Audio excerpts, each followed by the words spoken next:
হযরত ওমর ফারুক রাদিয়াল্লাহু তাআলা আনহু খলিফাতুল মুসলিমিনের বাড়িতে একজন সাহাবী আসছেন বউয়ের নামে বিচার নিয়ে। কার নামে? কি বিচার? বউ কথা শুনতে চায় না, স্বামীর সাথে জোরে জোরে কথা বলে, মাঝে মাঝে স্বামীকে নানানভাবে কষ্ট দেয়। খলিফাতুল মুসলিমিনের দরবারে বেটা ওমরের শাসন বোঝো নাকি, টের পাবে তুমি। ওমর তো নিশ্চয় আদালতে তলব করবে। আসে ওমরের দরজায় ডাকতে যাবে, ডাকতে যে বাহিরে দাঁড়াইছে, দেখে ভিতরে ওমর রাদিয়াল্লাহু তাআলা আনহুর বউ খুব গরম। ওমর রাদিয়াল্লাহু তাআলা গরমে গরমে কথা বলতেছে, ওমর এ হয়েছে সে হয়েছে। বাপ রে বাপ, উনার কণ্ঠ, উনার গরম, উনার পাওয়ার। বাহিরে যিনি বিচার করছে উনি চিন্তা করছে আমার বউ তো এত দূর না। আশ্চর্য কথা। খানিকক্ষণ পরে চিন্তা করছে অন্তত পক্ষে এই বিচার ওমরের কাছে নেওয়ার দরকার নাই। বাপরে বাপ, উনার বাড়িতেই তো অশান্তিতে আছে উনি। ওমর রাদিয়াল্লাহু তাআলার সামনে দিয়ে চলে যাচ্ছে। ওমর বুঝছেন কার জানি একটা পায়ের ধাপ পড়ছিল আমার বাড়ির সামনে। যাইকে দরজা খোলে, আয় বেটা কেন আসছিলি আর কেন চলে যাচ্ছে, এদিকে আসো। বলে আমার বিচার পেয়ে গেছি। কই বিচারই শুনলাম না, পাইলি করতে? কয় না খলিফাতুল মুসলিমিন, আমি আমার স্ত্রীর বিপক্ষে কিছু অভিযোগ ছিল, এগুলো নিয়ে আপনার কাছে আসছিলাম, কিন্তু দেখি ভিতরে যে অবস্থা চলতেছে আমার লাগবে না। হযরত ওমর ডাক দিলেন, এদিকে আসো ভাই, এদিকে আসো। তুমি আমার স্ত্রী একটু চড়া গলায় কথা বলছে, একটু মেজাজ দিয়ে কথা বলছে, শুনেছো না? তোমার বউয়ের কি একই সমস্যা? হ্যাঁ শোনো, খলিফাতুল মুসলিমিন ওমর তিনটা কারণে, স্ত্রী মাঝে মাঝে এরকম চড়া ব্যবহার করে, মাঝে মাঝে একটু মেজাজ তিরিক্কি হয়ে যায়, তারপরে ওই স্ত্রীর আচরণে ধৈর্য ধরে, মৌলিক তিনটা কারণে। কয়টা কারণ?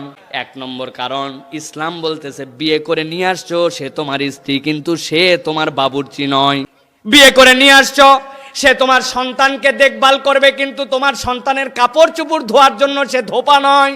বিয়ে করে নিয়ে আসছো বাড়িতে, তোমার সন্তান দেখবে, তোমার সাথে দাম্পত্য সম্পর্ক রাখবে, কিন্তু বাড়ির সব কিছু মুছে মাছে পরিষ্কার করে জামা কাপড় সব যেখানে যেটা গুছায় রাখবে, এইটাও স্ত্রীর জন্য মৌলিক দায়িত্ব নয়।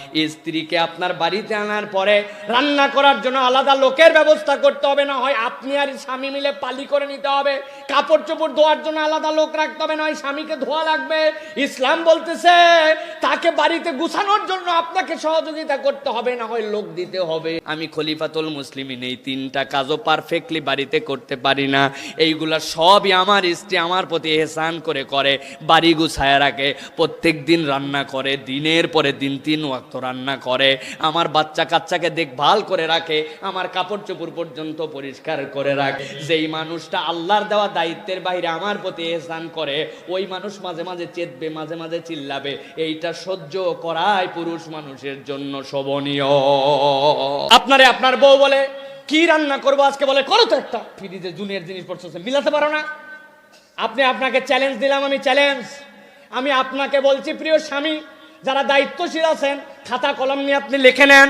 আপনাকে 3 দিন, প্রত্যেক দিন 3 ওয়াক্ত, 3 দিন 9 ওয়াক্ত, আপনি কখন কোন বেলা কি দিয়ে কিসের সাথে কি খাবেন আপনি সেট করে একটু লেখার চেষ্টা করেন, আপনি মিলাতে পারবেন না। লাল শাক ভাজি হয়ে গেছে, মুরগি দিয়ে পটল রান্না হয়ে গেছে, মনে করছেন ব্যাপার নাকি? পরের দিনই যদি আবার লাল শাক ভাজি আবার পটল দিয়ে মুরগি যায়, তখন আপনার মাথা গরম হয়ে যায়। তখন বউরে আবার চিন্তা করেন আজকে লাল শাক ভাজি না, আজকে ঢেঁড়স ভাজি করা লাগবে, আর পটল দিয়ে না আলু দিয়ে মুরগি রান্না করা লাগবে। 2 দিন মুরগি রান্না করার পরে এরপরে বেগুন দিয়ে ছোট মাছ করবে, না কচুরমুখী দিয়ে করবে, নাকি তরই দিয়ে করবে, চিন্তা করা লাগে। আপনি 9 ওয়াক্ত হিসাব মিলায় দেখেন, আপনার মাথা গরম হয়ে যাবে। এটা তো কাজই মনে করেন না আপনি। বউরে এটা কোনো কাজ করে নাকি? আপনি আলনা গুছান, আপনি বাড়ির ওয়ার্ডরোবটা ঠিক মতো গুছান, বিছনার চাদরগুলা ঠিক মতো একদম ঠিক করেন। এরপরে যদি আপনার ছোট্টখাটো একটা বেটা থাকে, আলনার থেকে দিছে টান নেওয়া লাগবে, লুঙ্গি ফেলে দিছে আরো 3টা জামা, ঠাড়ার বদমাইশ, গুছানোর কষ্ট তো বুঝিস না। একদিন গুছানোর পরে আপনার বেটা এলোমেলো করলে কষ্ট হয়।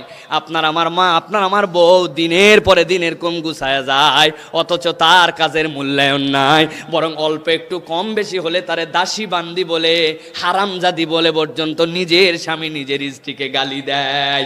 এইরকম নামাজি মুসলমান কসবায় না। খালি সরকার পর্যন্ত চলে যান, জুলুম শুনলেই সরকার পর্যন্ত যান, নিজেদের হিসাব কে দিবে?